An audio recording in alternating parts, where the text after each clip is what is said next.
तो दोस्तों भारत जो 110 किलोन्यूटन थ्रस्ट वाले इंजनों का डेवलपमेंट करना चाहता है उसमें 3 कंपनियों के साथ भारत का बातचीत चल रहा है, जिनमें एक है ब्रिटेन के रोल्स रॉयस कंपनी, जबकि दूसरा कंपनी फ्रांस का सैफ्रॉन और तीसरा कंपनी है अमेरिका के जनरल इलेक्ट्रिक कंपनी। पर दोस्तों इन तीनों कंपनियों के ऑफरों में से सबसे बेहतरीन ऑफर के रूप में ब्रिटेन के रोल्स रॉयस कंपनी के ऑफर को ही देखा जा रहा था। हालांकि दोस्तों ऑफिशियली कभी रोल्स रॉयस के फेवर में कोई बातचीत नहीं आया है, लेकिन मीडिया में रोल्स रॉयस को लेकर जिस तरीके का चर्चा हुआ है उससे साफ हो रहा था कि रोल्स रॉयस अन्य 2 कंपनियों से 2 कदम आगे है। पर दोस्तों अब अचानक से खबर आ रहा है कि इस दरमियान ऐसा कुछ घट गया है जिससे कि शायद रोल्स रॉयस कंपनी आगे इस टेंडर में और ना रहे। रिपोर्ट में दावा किया जा रहा है कि बीच में ऐसा कुछ घट गया जिसके कारण मजबूरन रोल्स रॉयस कंपनी को भारत के इस टेंडर से अपने आप को बाहर रखना पड़ सकता है। पर दोस्तों यहाँ पे सवाल यह है कि ऐसा क्या घटा और क्या इस घटना के पीछे कोई साजिश है। बेसिकली दोस्तों अगर देखा जाए तो भारत के ये जो 110 किलोन्यूटन थ्रस्ट वाले इंजन है, इसे लेके सबसे पहले चर्चा तो भारत के साथ फ्रांस का ही शुरू हुआ था, लेकिन इस चर्चा में किसी भी तरीके का कोई भी सफलता ना मिलने के कारण रोल्स रॉयस कंपनी का भी एंट्री हुआ और सबसे आखिर में अमेरिकी कंपनी जो कि पहले भारत के शर्त के मुताबिक इंजनों को देने के लिए तैयार ही नहीं था, वो भी टेंडर में आया। और फिलहाल अगर देखा जाए तो टेंडर को हासिल करने के लिए सबसे बढ़ चढ़ के प्रयास अमेरिका के द्वारा ही किया जा रहा है। पर रोल्स रॉयस कंपनी की तरफ से भारत के सामने technology transfer, intellectual property rights जैसे कई सारे शर्तों को मानने के साथ साथ एक्सपोर्ट क्लियरेंस या फिर कहे तो एक्सपोर्ट परमिशन देने का भी बात कहा गया है, जिससे कि एक तरीके से माना जा रहा था कि भारत की सभी शर्तों को रोल्स रॉयस कंपनी मानने के लिए तैयार है। और दोस्तों अगर इसी तरीके से चलता और अमेरिका अगर अपने हठधर्मी में लगा रहता तो ये डील शायद रोल्स रॉयस के हाथ ही चला जाता, या फिर दोस्तों रोल्स रॉयस के ऑफर को देखते हुए मजबूरन अमेरिका को अपने शर्तों को ढीला करना पड़ता और भारत के शर्तों के तहत डील में आगे बढ़ना पड़ता। पर अब अगर रोल्स रॉयस ही इस डील में ना रहा या अपने आप को रोल्स रॉयस इस डील से बाहर कर लेता है तो एक तरफा फायदा केवल मात्र अमेरिकी कंपनी को ही होगा, क्योंकि फ्रांस के सैफ्रॉन के साथ भारत बातचीत तो कर रहा है, लेकिन फ्रांस के सैफ्रॉन कंपनी के तरफ से इतने बढ़ चढ़ के भारत के सामने ऑफरों को नहीं रखा गया। अब इससे ही दोस्तों शक होता है कि शायद इसके पीछे कुछ ना कुछ साजिश हो सकता है जो कि एक तरफा अमेरिका को फायदा देने के लिए भी हो। हालांकि दोस्तों अगर घटना को देखा जाए तो इसमें साजिश होने का संभावनाएं कम है और रोल्स रॉयस के अपना खुद का गलती या फिर कहे तो अपना खुद के धांधली सबसे अधिक है। बेसिकली दोस्तों रिपोर्ट में बताया जा रहा है कि British aerospace company Rolls Royce फिलहाल एक पूर्व डील मतलब हॉक 115 एडवांस जेट टेनर एयरक्राफ्टों के डील को लेके जांच के दायरे में है। और दोस्तों इन एयरक्राफ्टों को असल में इंडियन नेवी और इंडियन एयरफोर्स दोनों के द्वारा ही इस्तेमाल किया जाता है। आरोपों से ये पता लग रहा है कि इस डील के बीच में बिचौलिए मतलब मीडिएटर शामिल थे और कंपनी के द्वारा डील को हासिल करने के लिए इलीगल पेमेंट किया गया। अब दोस्तों ये सूचना असल में हाल ही में किया गया एक एफआईआर के माध्यम से आया है। हालांकि साल 2017 में ब्रिटेन के एक कोर्ट के द्वारा भी ये कथित मिलीभगत का बात को उठाया गया था।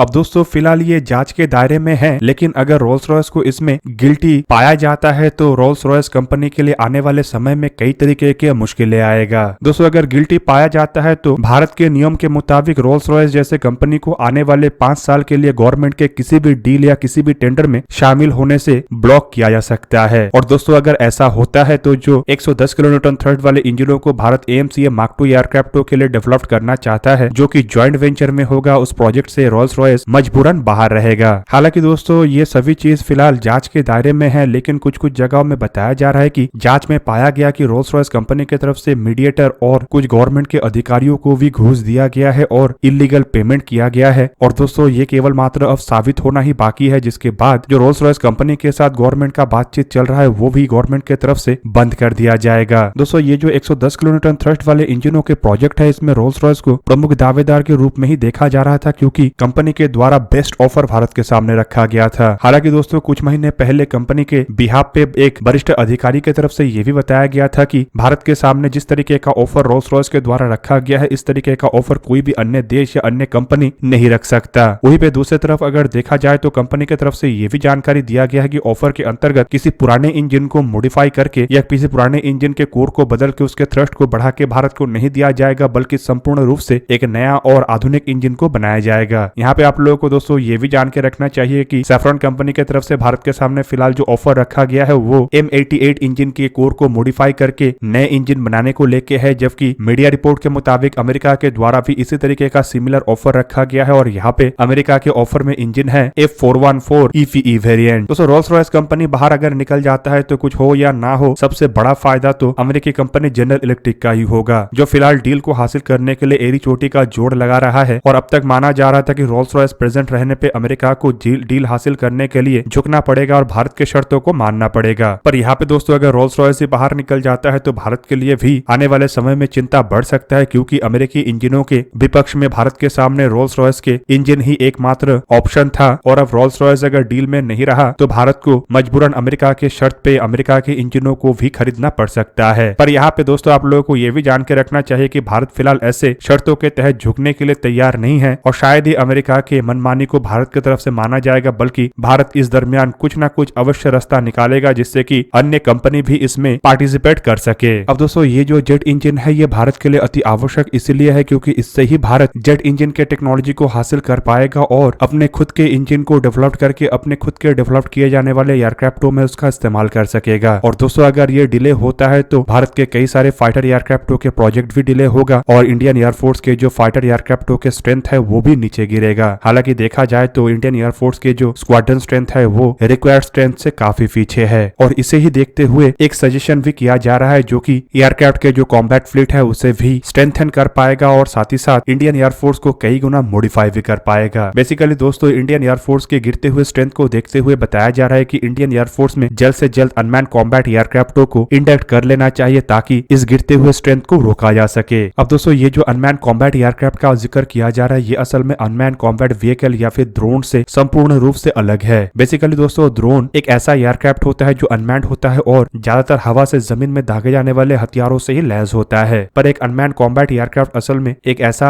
ड्रोन टाइप का ही व्हीकल होता है जो केवल मात्र हवा से जमीन में दागे जाने वाले हथियारों से लैस नहीं बल्कि उन सभी तरीके के हथियारों से लैस हो सकता है जो एक फाइटर एयरक्राफ्ट या फिर कॉम्बैट एयरक्राफ्टों में होता है। मतलब air to air missile, air to ground हथियार, इवन प्रिसीजन गाइडेड म्यूनिशन से शुरू करके एंटी शिप मिसाइल तक। तो मॉडर्न जमाने के एयर वॉरफेयर में अनमैन्ड कॉम्बैट एयरक्राफ्टों को एक फ्यूचर हथियार के रूप में देखा जा रहा है और इसी कारण कई सारे देशों के द्वारा अब अनमैन्ड फाइटर एयरक्राफ्टों का भी डेवलपमेंट किया जा रहा है जिनमें भारत भी शामिल है। आप लोगों को पता ही होगा कि भारत CATS ओरियर के नाम पे एक लॉयल विंगमैन प्रोजेक्ट के ऊपर काम कर रहा है, जबकि इस लॉयल विंगमैन प्रोजेक्ट के ही कॉन्सेप्ट के साथ एक बड़े आकार के अधिक ताकतवर इंजन वाले एयरक्राफ्टों का भी डेवलपमेंट किया जा रहा है जो लॉयल विंगमैन जैसे ही दिखने में होगा और अनमैन्ड होगा, लेकिन ये कोई लॉयल विंगमैन नहीं बल्कि एक true combat unmanned aerial vehicle होगा। अब दोस्तों ऐसे अनमैन कॉम्बैट एरियल व्हीकल संपूर्ण रूप से फाइटर एयरक्राफ्टों का जगह तो नहीं ले सकता है, लेकिन भविष्य का ये एक रिक्वायरमेंट है और इस तरीके के एयरक्राफ्टों को फाइटर एयरक्राफ्टों के फ्लीट के आगे इस्तेमाल किया जा सकता है और ऐसे एयरक्राफ्टों से रिस्क फैक्टर भी काफी घट जाएगा, जिसे देखते हुए इन एयरक्राफ्टों को भविष्य के एक परफेक्ट सॉल्यूशन के रूप में देखा जा रहा है। और दोस्तों भारत अगर ऐसे एयरक्राफ्टों का डेवलपमेंट कर रहा है तो क्यों ना जल्द ही इसे डेवलप किया जा सके ताकि इस तरीके के एयरक्राफ्टों के द्वारा भारत अपने गिरते हुए स्ट्रेंथ को रोक सके और इंडियन एयरफोर्स के स्ट्रेंथ को मजबूत कर सके। उस पे दूसरी तरफ CATS वॉरियर के नाम पे जो अनमैन लॉयल विंगमैन का डेवलपमेंट किया जा रहा है वो भी अति आवश्यक है, क्योंकि जोड़ी पे जहाँ पे एयरक्राफ्टों का इस्तेमाल किया जाता है तो वहीं पे अगर एक एयरक्राफ्ट लॉयल विंगमैन होता है तो ऑब्वियसली इससे भी स्ट्रेंथ बढ़ेगा। हालांकि दोस्तों ये लॉयल विंगमैन और अनमैन्ड कॉम्बैट एरियल व्हीकल को लेकर सबसे बड़ा बात यह है कि इसमें इस्तेमाल होने वाले जो इंजन है वो संपूर्ण रूप से स्वदेशी इंजन है, जिससे कि ऐसे एयरक्राफ्टों के डेवलपमेंट के लिए भारत को किसी देश के ऊपर निर्भर नहीं करना पड़ेगा। ऊपर से दोस्तों भारत काफी हद तक एयरक्राफ्टों के टेक्नोलॉजी और अनमैन्ड एरियल व्हीकलों के टेक्नोलॉजी को भी सक्सेसफुली डेवलप किया है, जिससे कि ऐसे एयरक्राफ्टों को डेवलप करना शायद लंबे समय का इंतजार भी ना हो और इसीलिए गवर्नमेंट को अब और तेज रफ्तार में इसमें काम करना चाहिए।